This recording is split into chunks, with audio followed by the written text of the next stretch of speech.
Tonight's guest is a Vorthos expert, an agent to MTG artists, a curator of MTG art exhibitions, a lover of dogs, and is the first person I have ever heard use the term biscuits as a curse word.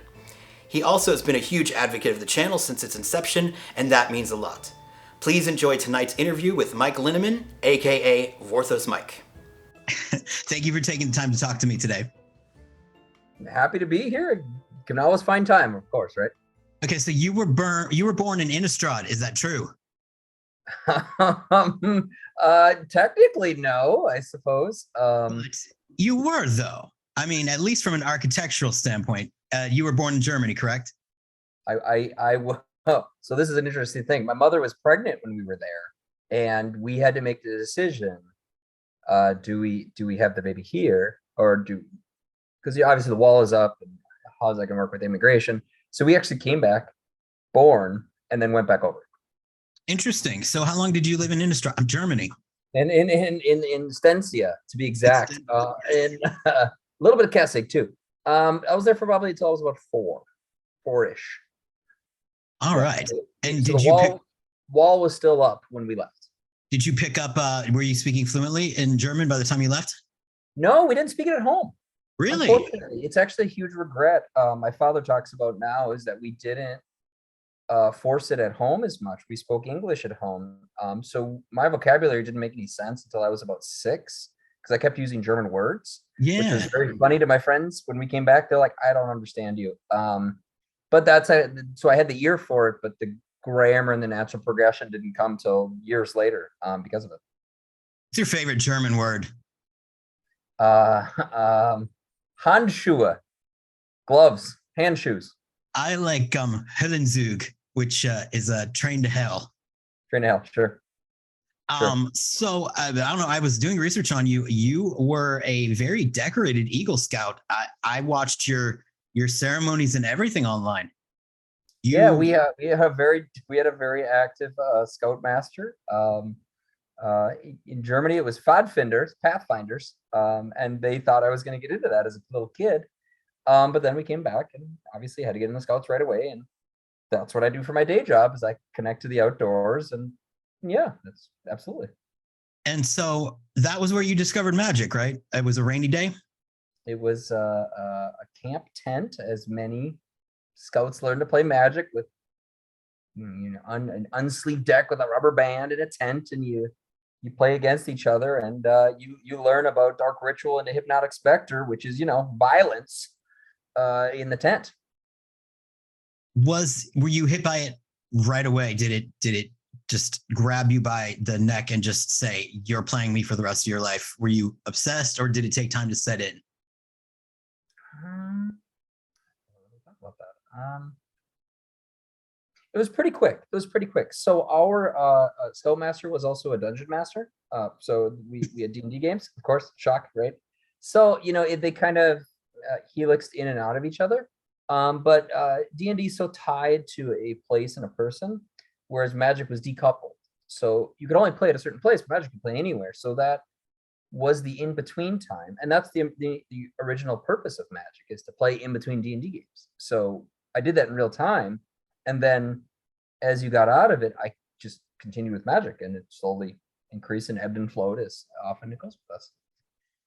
And you also became very interested in art at an early age. I believe I read that you saw armor in a museum in Germany, and that was the moment when you knew that you were going to be obsessed with art. Now, I find that interesting. It was that it was a decorative armor that hooked you, whereas not a painting or something like that. Correct, because I didn't understand the paintings, right? Like Germany doesn't really have a super deep like 2D history as much like a France. It's like, oh, the Impressionism, right? Like people don't really go to Germany to be like, I'm going to see the German Cubists. Like that's not really a thing. Instead, there's like decorative arts and castles and place-based art, and that's just what stuck with me as a little kid, of this artisan, intricate work. And then that in the space was this, I don't know, like moment. It's like the first time you visit a museum and you're told that you can't talk, you get a negative experience, right? But then there's other times where you feel the flow. You get lost in a painting. And for me, it just happened to be a suit of armor as a little kid, and it just stuck with me all the way through. Did you try to build your own armor and make your own armor? No. I worked for a museum over a summer though, an armory museum. So I got to make things that fit me perfectly and do cartwheels and understand the full concept of how it actually worked. But no, I've never actually got into that. It's a ton of work. So You did cartwheels in armor? yeah, it's actually when it actually fits you super well. It's not super restrictive because it's evenly distributed all over your body. I mean, it's heavy, but you can totally move almost entirely well if made really well and cater to your size perfectly. Most people wear it too big. Yeah, I can see wearing too big and doing a cartwheel being a bit of a disaster. It moves, yeah. Yeah, although me doing a cartwheel always was a disaster. I mean, like I am not a person that is for that kind of thing. Surfing, rollerblading, not gonna happen. Not gonna happen. But what did happen for you is that you also have a big like passion for. You were involved with athletics in your schools, and you still are an advocate for that today. You were speaking to, from what I understand, you were speaking to the Senate about sport programs. When did you become a running fool? I actually had cancer as a kid. No And, way. What kind? It's like it was a sarcoma, and it was in my right leg bone. Oh wow. They had to tear a piece out about pretty big as a little kid. And the surgeon at the time was like, well, it's really young. It's really uncommon to see this in kids. We'll see how it heals, see how it works up. You may not be able to run fast again. That might not be in your thing, just to prepare you. And a terrible thing to tell a kid, because either, really hits them deep, or it creates motivation.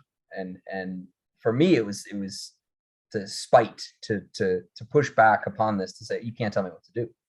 So upon getting a scholarship and signing a national letter of intent, I faxed it I had to fax it to the guy, because obviously you don't have a fax. He found it very funny.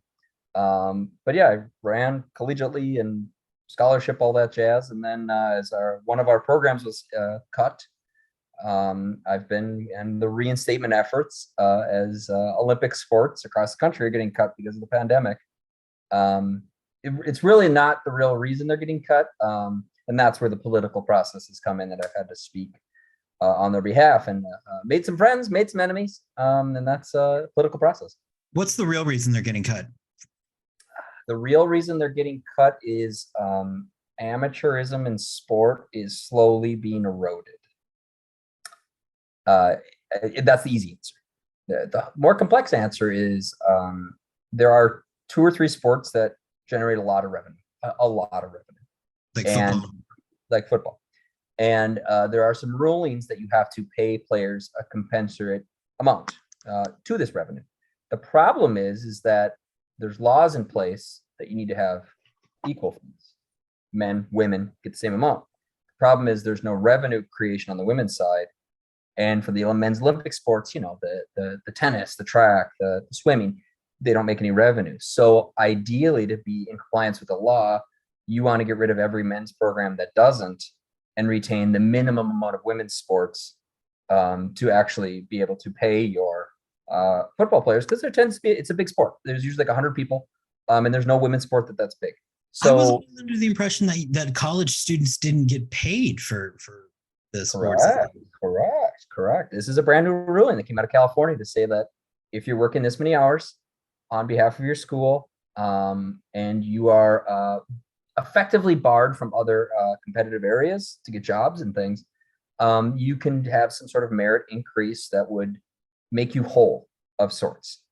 But that's slowly increasing to actually pay someone a full minimum wage for every hour, and so on and so forth. So it's future proofing is really what's happening. And with pandemics closing, revenues are down because people aren't in seats. It's giving cover to eliminate teams, which is like, okay, that doesn't really impact me. It's like, correct. But when it happens at the collegiate level, then the levels below get impacted. Then the levels below get impacted. And USA is not exactly a healthy country, fitness wise, is what it is. And anything you were to do to remove that isn't good for the nation as a whole. So this is one little way I can help with that. Well, it seems like a big way. I mean, I mean, and there's, I mean, and you seem to be, you have a propensity for big way of doing things. You studied art in school. You got your master's in art studies, was it? I have an arts management degree. Yes. Okay. Arts management. So you knew early that you wanted to manage art versus the different types of things that you could do with art. What made you choose management? I always thought I was going to work in a museum. I always thought so. Literally from a young age, I figured out what the word curator meant. As Magic Fest Orlando here was like, we don't know really what to call you, like a writer. I'm like, is curator fine? And I'm like, yeah, that's fine. It's close enough. It's apt. It's apt, but that's what I thought would be my career field. The problem is the type of art I'm interested in is not in institutions. Like this magic art and this commissioned fantastic realism isn't fine art capital A, just by all illustrations struggle with this. The denominator is the illustrated art has no soul because it was forcibly created. Like you did not come up with it yourself, even though everything by the Catholic Church was the exact same thing. Everything, every painting in history. I mean, that's the big change. It's 20th century kind of mode. It's slowly changing. That's where I can see it every few years in my life of recession happens. Okay, we all got laid off from the museum world. Some of us returned, most of us did not. And for all those of us that didn't, we found other ways to fill that itch of how can I be raising all boats. And for me, I'm in this little niche of commissioned art that's brand new art for a game, and they make a lot of it, and they're making even more all the time, every few weeks. Every few minutes? Seemingly, there's always a commission going on. But that piece is one area I can plug into the art world that like playing in a tent holds my interest and has held my interest for this long. Whereas other art things I've been interested in have kind of gone by the wayside. So. What would you do? I mean, would you? I mean, it would just be so hard to go into like those people who want to claim that fine arts with a capital A it's better than illustration. You just kind of want to grab a Donato and just shove it in their face and be like, "Look at this," and shut up, right? It's just you can't argue. I mean, like you can't argue that, right? It's but it's been done, and that's the piece that postmodernism happened, and that mold broke. Of I can paint things super realistic. Photography exists. You don't need to make it as close as you can anymore because photography exists. And then from there, it was the idea modernism and this conceptual idea of like the idea behind it is the important part because replicating it is no longer the thing. And now it's pushed into this area of what does it mean? And that's where magic is pushing toward that people just don't know it. It's like taking an Indian artist who gets to work on an Indian character in an Indian set. There's things that they add to it that mean things that other artists wouldn't be able to do. But in a commission, you get to add that personal flair. No different than people getting to make the devil, and it'd be like a sculpture, but it's a super sexy devil. And then they made a sexier devil. Like this idea that you get to add something to just a normal commission. That's where this field is being driven us toward. And I think that's the difference of the technical ability will be high, and then the meaning behind it will then rise with it, become more visible. And that's why I'm driven to do art shows, is because I get to show what those are. So who are some people, I guess, young people, young artists that are coming to the game now who you feel like have a great grasp of not just the meaning, but also the technical? The technical. I think Siddharth would be a great example. Indian, American, now German, can really weave in some of his cultural experiences into things because his wife's German. And being able to be on like an Innistrad, he can say, I've been to a village and this building is how it's supposed to look, but that's not actually how it is made. And you add that in there, and a real German would be like, haha, I know what that's based on. I know what that's not a church. This is a rat's house that was burned down, and it has this whole mythos behind it. And in that scene, it could be used to show a deeper story. And he's one that does it quite often, and often he has to pull back where it's like, oh, I can't add real Indian symbols in it because you can't have real world iconographic images, but that would have made it better. He's the one that comes to mind first. There's a few others that have that as well. But I would say for sure him, because it just exudes out of him. He doesn't even think about it, he just does it. How did you feel about the way? Because I know you were very passionate about Innistrad in the piece that you wrote, that very thoughtful, thought-provoking piece about the architecture of Innistrad. Do you feel like Innistrad was properly served these past few sets with Midnight Hunt and Crimson Vow? Was it done dirty? Was it done dirty? And maybe a little raw? No, I think it was fine. I think anytime it was fine, you say fine. It was fine. It was fine. No, I think there were elements of it that really worked and brought depth to especially the vampire clans, because I worked on Dark Ascension forever ago, so I knew that each of the vampires was actually really clearly distinct.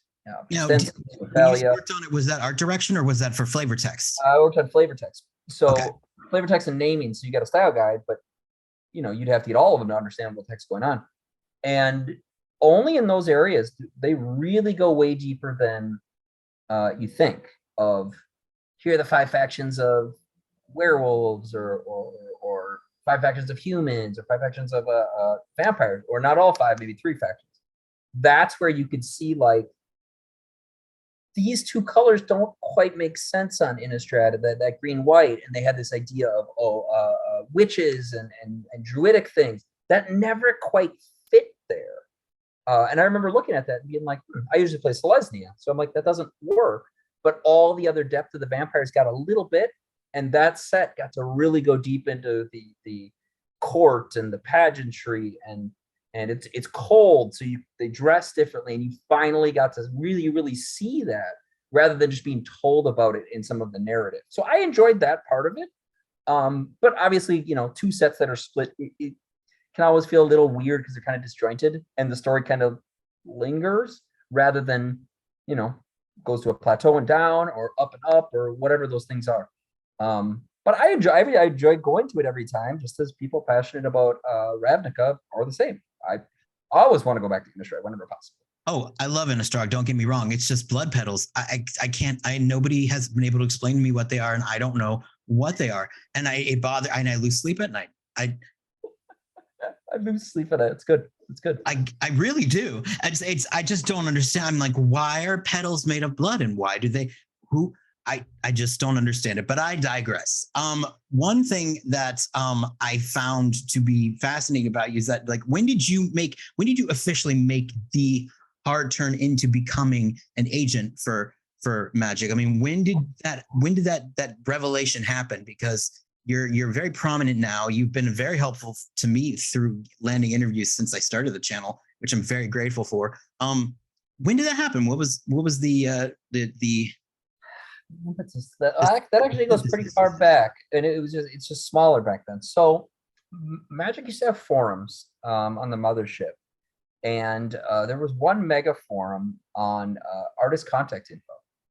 Okay, and I was a very active forum user, like a bajillion years ago, and I would update those every now and then because I'd reach out to artists, ask them questions, try to find their website, whatever, right? So I was always active in that space, so people kind of knew who I was.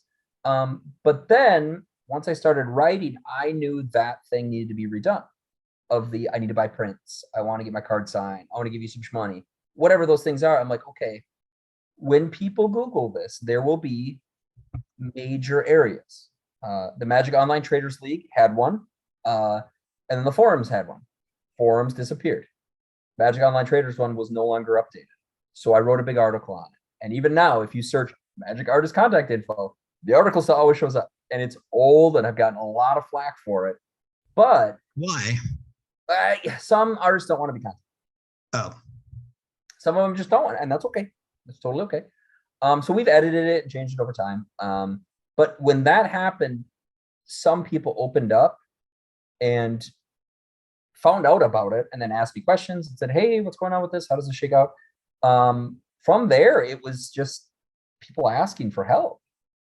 Sid was one of them, and just is like, I don't know what to do with this, because artists, their mind is creative. Their job is to make things, not sell things. Like marketing, they're not necessarily business minded. No, and some are. I mean, some are. Yeah, there are some gifted, people Some out there. are. And it's not like they can't. It's just it doesn't come as quickly or naturally. Yeah. Or sometimes having a buffer is easy. Of I sold a painting, but if it sells poorly, it's a reflection on me and it hurts as an artist. Whereas if there's a buffer, it's not necessarily that person's fault, but there's less of an ego attachment. And that like barrier, once I became aware of that, I'm like, oh, it's like an agent relationship. But the difference is an agent is someone who both sells the work, gets rid of things, but also gets them jobs too. And for Magic, that only really happens is when they are coming back in, or they've had like a gap because of they were pregnant or they moved to a new country or something like that, where they'd have like a reason for a gap, or they change from traditional to digital, or one of the two.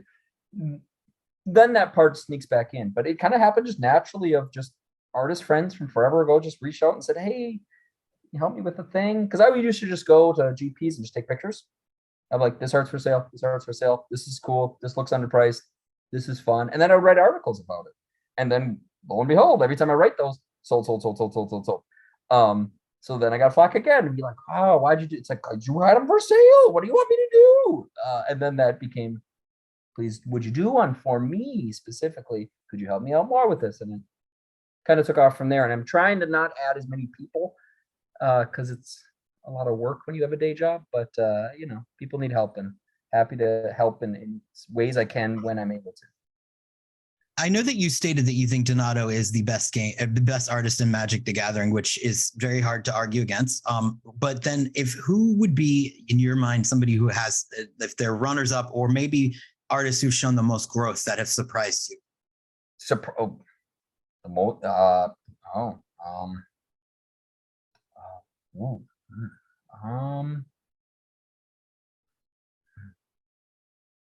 I don't get surprised a lot with things. Like Chris Ron, I saw where he was, and I'm like, oh, he's going to be real good, and then he's real good. So then, if just runner-ups, then I guess would be my things. Like, who would be if Donato were to? It's Chris Ron. Chris Ron's number 2 by far. Chris Ron. Okay. Chris Ron, not close. Okay. He's used as a the dartboard. Have you heard about the dartboard thing that they talk about? So Wizards has a style, obviously, right? They have a style. Dead center is Chris Ron. Boop, right in the middle. That's exactly what they're looking for. Tyler Jacobson. Boop, right in the middle. Someone like that has a really interesting style might be farther out on the dartboard, but still on the dartboard. Maybe not used all the time, but often. Like sometimes the Secret Lair, that's right on the edge. And then they can sometimes push outward. But there's people that are like hyper realistic digital people, like John Stanko, Floridian teacher, wonderful man. He makes really realistic looking humans that are on Innistrad. That's great. But some things you can't look super realistic, like Merfolk, because then it's like the uncanny valley, and then it's like it feels a little weird, kind of a little too close to it. But he's still in the dartboard. But then he'd be like a step out to say, if you need hyper realism, that'd be the person. Do they do the? I mean, would that dartboard be possibly like? I mean, do people's feelings get hurt over that? No, I mean, it's not something that's like super like, here's the thing, and there's people's names. It's less of that. It's more of like a way to visualize that. And people do understand if they have like a really unusual style. Like they're fully aware that like, oh, I'm not going to be used for every project. I don't fit all the time. Or someone that's like, I'm an unset, wacky person. That's fine. But that doesn't work in a normal, serious set. And they know, they acknowledge that. You know what's interesting though? I've noticed that a lot of onset artists they go on to these incredible careers. I wonder if that the onsets are not just sort of testing grounds for artists who they're not sure like they see potential, but they're not ready to put them in the sets. And if that's not a good way to sort of figure it out. I think it used to, maybe. Normally, the way people got tested out is promo cards. Okay. Like There's not alt art. that many of them, are there?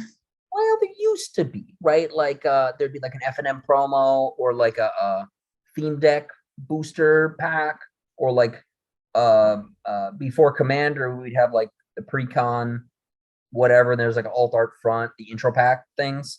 That is where people would often cut their teeth, because there'd be a backup artwork just in case. But also it's a promo, so you push a little harder. Like a Zach Stella, he started with show and tell. You got to go hot on show and tell, and he did. And that gave them the pressure to say, all right, you're going to get something good, really important, bring the heat. And then they did, and go from there. I think now it's secret layers where they bring on new people.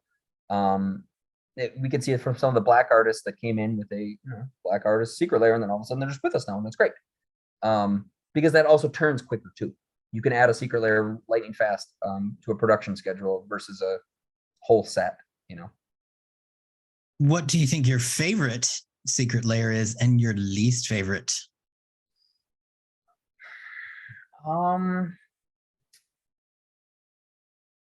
Biscuits. Biscuit. I really like the birds. I think Ovidio, the art director, did a really good job on it.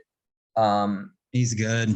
He's from Latin America, and really took it really seriously on some traditional boards. So that were really interesting. My least favorite is the all text lands, because there's no art. I mean, that was the point. That's valid. It's stupid. I utterly hate them, and they're valuable now, which makes it even more like fired up. They are. Yeah. Oh, well, who knew? What would you say if you in the past, like let's say the past 5 years, there's been a lot of stuff that's happening in Magic, a lot of ups and downs, roller coaster type stuff. What would you say an example of some things that the Vorthos world has gotten correct and the Vorthos world has gotten wrong? Oh boy, I've even gotten in trouble about this. You got to be quieter these days. Well, I don't want anybody to get a spanking, but if it's just Patreon only, I suppose we could do that. No. So people used to do this on the forums all the time. If I see an indicator, trapdoors. Trapdoors is what they call them. There'd be something in a set that didn't. It kind of made sense in the set, but it didn't quite work. Like, because there was a lot of them. So, for example, artwork or what? What do you mean? Like, artwork would totally make sense, but it'd be like a black, mono black merfolk in Theros, and it was the only one. And you're like, why is that there? Okay. Why is that there? Like, are they making a merfolk set next? Maybe. Are they making something that's relevant to this in like modern or Modern Masters or something? But those sort of things you could previously predict things on, and you'd look for those things. You'd start to see the patterns amongst the noise. And because Vorthos people really, really, really pay attention, they read every single novel, they read all the things, so they can see, oh, Praetor gets dropped into this set. Praetor gets dropped into this set. Praetor gets dropped into this set. Oh, there's a sleeper agent that just got previewed. Mm-hmm. Okay, well, there's a Phyrexian thing coming, but now everyone's like, well, yeah, there's Phyrexian things. Before those were like a year ago talking about it, to be like, okay, this is this and this happened. There's only so many big bads left. Here are the potential options. This is how we could shake it out. What are planes you could do? Like, that used to be a very open conversation in public. However, now it's, if you guess too close, you get an email of, can you not, or can you delete that? And be around long enough, and you really can notice like mechanical things. Now, you'll get an email, but would the average person get an email? It varies. It depends on how good the guest is, right? Because I feel like, because you have, there's a connection with you and Wizards. You have a working relationship with them. Wouldn't that be tricky for them to just write some sort of like regular person, be like, hey? Well, they used to do that, and that usually confirmed. That was the problem. Yeah, right. If you reach out to somebody, they're like, oh, I'm right. So that was the thing they had to be careful of, and they didn't. But those of us that are a little more closely to it, to your point, we have to respond. We're like, oh, biscuits, yeah. And then it's like, why did you reach out? By you reaching out, you confirmed it. Why did you do that? You Oh, said what are you biscuits doing? again. It is so funny that you say biscuits. That is charming. I'm sorry. Go on. But that's the piece of it, and that's been going on for many years, where they just used to show the art, and there's art rules. I think I've talked about this. I might have written an article one time of what does first strike look like, what does lifelink look like what does double strike look like. There's things you show that, like, obviously lifelink, you can show lifelink, right? But that piece has become so refined and so definitive that in a core set or in a normal expansion set, and you see art early, people can figure out what's coming just by what's shown, because you've seen so many artworks with these like connective threads of thing with wings flying, right? But there's other ones too that you slowly start to see in place to be like, all right, this is a major character. There's 3 of them. They make tokens. How does it shake out? Like those sort of pieces are very now hyper aware for those in the know, and you just have to be quiet about it now, or you get a message to be like, you got to tone that down a bit. When a few years ago, you had a pretty big project that was in Tokyo. That was a collection of the original alpha. You tried to collect as many original alpha pieces as you could for an exhibition. How long did that take for you to? I have a few questions about that. How long did that take you to get from planning to actual execution? Tokyo was about a year. Separately, we wanted to bring all alpha works there, and they actually did a poll, a survey, and players didn't actually want to see alphas. We thought wrong. We thought they wanted, and they did not. They had a very specific list that they wanted, because there was like community mythos about it. Of Emrakul was brought to Japan, it was sold to a Japanese collector. This was like a community known thing. So that's why they wanted that painting, because then it's the celebration of like community and things, which is not what I would think. But the Alpha Art Project started because I knew that so many pieces have been lost or damaged, fires, floods, things of that sort, that to try to document as many of them as possible. You call it a catalog resonate in the formal art world, as you figure out everything someone's done, where are all the pieces, what is the state of condition of all of them, where are they, and then ideally you'd have a show that you could show as many of them as possible. And that was the goal for like 25th or 30th or whatever anniversary, that we'd bring the alphas back to a place, because they're this big, they're tiny, they're super small, so you could fill a whole wall with them pretty easily. And what happened in that time is the original market skyrocketed so much that I had to take it offline, because people wanted to know who owned what and offer on them and try to buy it from people. And on the website, you also posted that you had collectors remain anonymous. And this, I'm quoting you. You said, "As all art has some shaky provenance that cannot be proven regarding who bought the piece or how it was acquired." Does that? Could that mean that things were stolen too?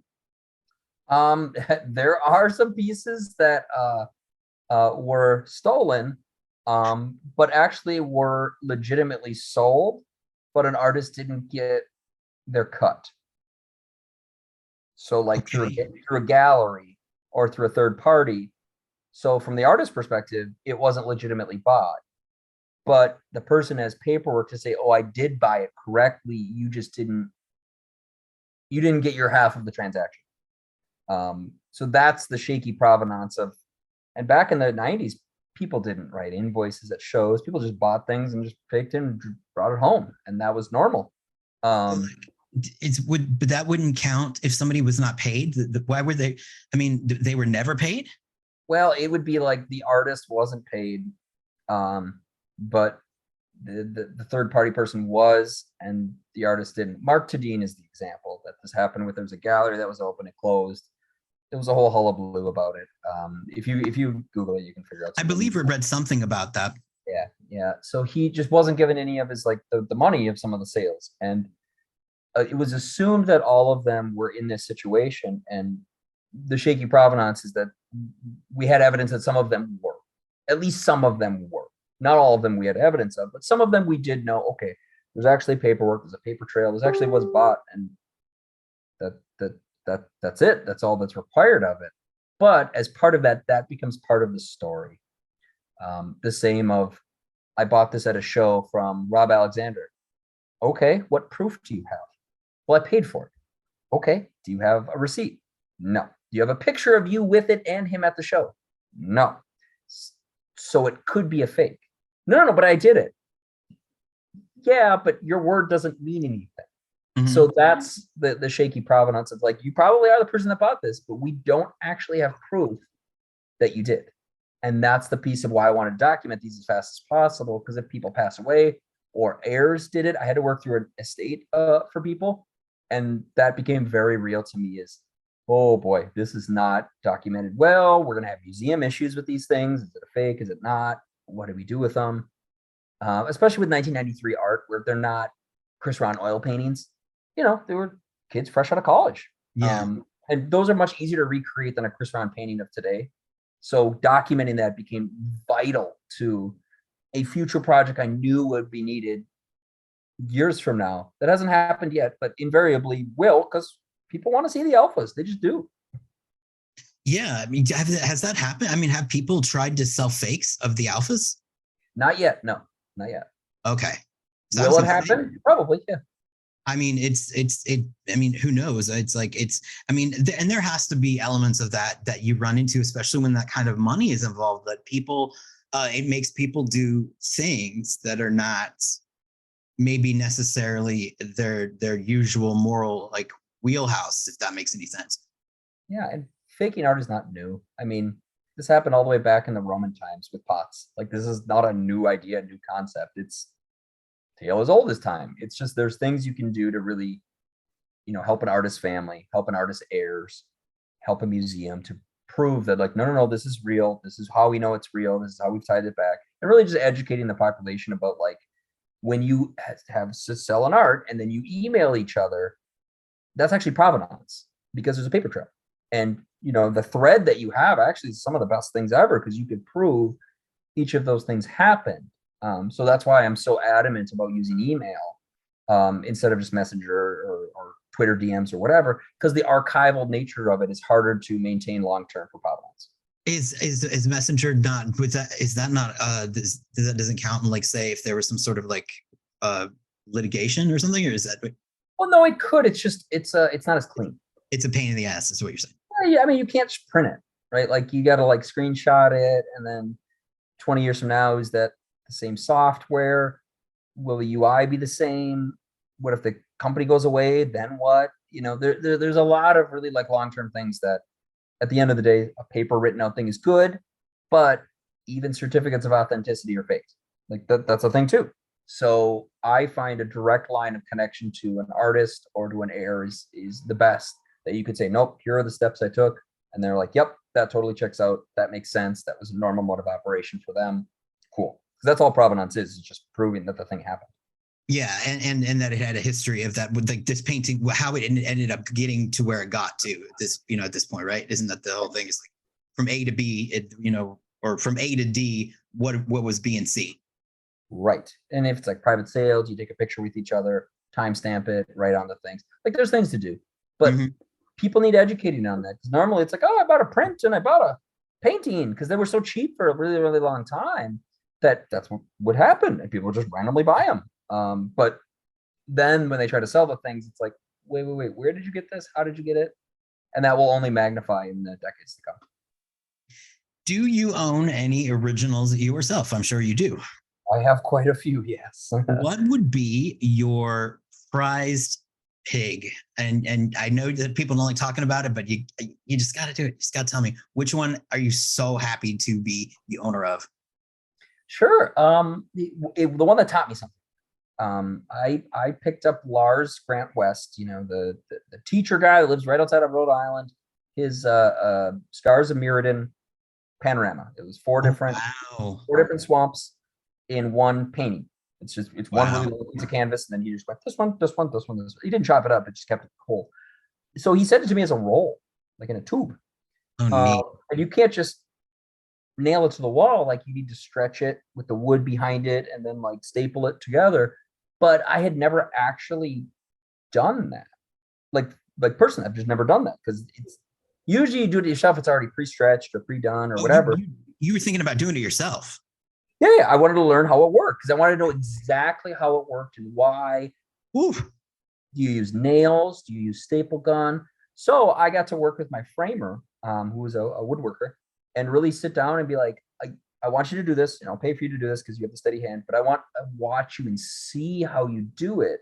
And then once you make it, stretcher bars in the back, then how do you add the frame? Like literally, how do you do that? And that was really, really informative, really interesting to me because that's not something you learn in art history classes.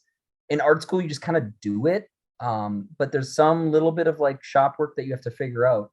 But it was taking the raw product, making it museum presentable, and then adding a frame and adding the whole piece that I went step by step by step by step, which I thought was really, really cool. And that one we've showed at Grand Prix Las Vegas for that Magic Art Show that people could see it, and it's huge. It's 7 feet long. It's utterly enormous. And that sits in my office now all the time. That's awesome. What would you, if money was not an option and you could get it, which Magic piece of all of them do you wish you could own? Surgical Extraction, not close. That's a good one. That's a good one. It's not close. Steve Belladin still owns it. Yeah, he does. We've talked about Steve. We were like, Steve, he must leave them to a museum. Steve, museum them, please. But yeah, he is. That one is pretty damn impressive. Like when it comes to iconic art, you can't really like ignore that one. It's top 5. It's top 5. Wherever you put it in the top 5, I don't mind. But it's top 5, and it's not close. I mean, it's not close. It's easily top 5 ever. I'd agree. It's definitely one of the ones that arrests you as you look at it. Especially when you see the full art by itself, and it's just arresting. I think that's a very apt word for that. I saw it up close at one time. He brought it to one show, and I saw it up close. And it's not real big. It's not that big. And even then, it was not for sale. Even then, he knew. And that's another thing. Do you think in the future, do you have any sort of plans for maybe sort of reigniting that whole of like maybe a magic museum? Is that something that you still have a fire for? Oh, it's already coming. This is coming. Whether I get hit by a bus or not, this is coming. Well, let's hope you don't. But well, yeah, but that's part of it. There's things bigger than yourself, right? So right. This idea, magic's already in museums, kinda. But it's not in permanent collections yet, or not in very many permanent collections yet. There's actually a couple of pieces that kind of snuck into a couple. But this idea of having like a donor pass away, because that's usually how museums get art. Or even a centralized like museum that's a magic museum, itself. Like it's possible. The Blizzard folks have an archivist that does this full time. That's what they do, is they keep that stuff together. Wizards doesn't have that. Hasbro doesn't have that. And just doesn't. But there's 2 museums in the country that are heading in that direction. MoPop in Seattle, Museum of Pop Culture, is one of them, because magic is pop culture. It reflects our culture. And the other is No, it doesn't. I'm just kidding. And it's the Museum of the Narrative Art, the Lucas Museum in LA, because that's magic. It's a narrative naturally just by using it as a card game, but there's pieces that flow in, like Alesha's story is like, oh yeah, it's cool warrior. It's like no. Then you read a didactic that's this long about how important Alesha is and what it means to the community and piece, but that's not a painting, right? It's digital. However, there's pieces like that's what they want to get in some of these museums. It's coming. It's there. It's just figuring out which ones can they get, how do they get them, who do they have to talk to, who do they have to convince to leave it in a will, things like that. That's coming probably in the next few years. So this is a unified front, or is this a disparate sort of thing that's happening on all different angles? I think it's a disparate front for now, because everything with the pandemic has been splintered anyway. But I think as these command fests we're doing, so on and so forth, that there's certain pieces that fit that this is a commander that a lot of people play, that a lot of people like. Golos would have been the closest example before it was banned. right? 5-color, beautiful robot art by Joe Meehan, just incredible work and highly, highly played. That piece, had it not been banned, would have been fast tracked to a museum, like immediately. Of how do you get this on long-term loan? How do you get this in an exhibition that we're having on Sci-Fi?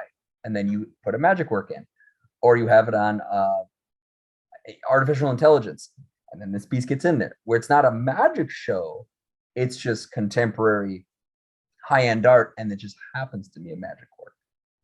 Those things are coming, and I think as we see more commanders, it's not 150 cards. It's only a couple commanders per set and a couple per year that really become close to people because they want to see their commander. They want to see that piece. It's the same tie as Shivan Dragon to 1994 kids. Now it's your commander. I gotcha. Yeah. Well, that's as long as it's happening, that makes me happy. And I guess the final question, because I know you've been a time crunch now. The final question would be, what else? I know that you are at the Command Fest right now in Orlando. What else do you have on your horizon that is Magic related that we can look forward to? Sure. There will be art related things related to the 30th anniversary year. Will you be in Vegas? I am a maybe for Vegas as of right now. I'm a yes. I'm going to go. You're in. I'm a maybe for now. Oh, you should say yes to Vegas. Say yes to Vegas. But it's the 30th isn't one day, it's the year. And I'm more interested and involved in the year to come. I gotcha. It's all I can say now until we can do more announcements. So all right. Well, I thank you so much for talking to me. There's literally so much more I could be asking you, but I time is of the essence, but I really do appreciate it. And I thank you again for taking the time out in your busy weekend to chat with little old me. You're very welcome. Thank you again for the invite. Tell those doggos I say hello. And we will have obviously talk very soon. Yes. Okay. Well, you have a fun rest of your Commander Day and try not to get mana screwed or flooded or. Fair. Well, take care of yourself and absolutely show me a picture of those doggos. I hope you enjoyed that interview. We'll have to have Mike back on again because that man has more tea than Grinder after midnight. Ayo! Shout out to my Game by Mail viewers. You're probably the only ones who got that joke. And speaking of additional tea, be sure to check out our Patreon where the flavors include bonus footage, fancy rewards, exclusive artist collabs, and Earl Grey. Thank you very much. Good night.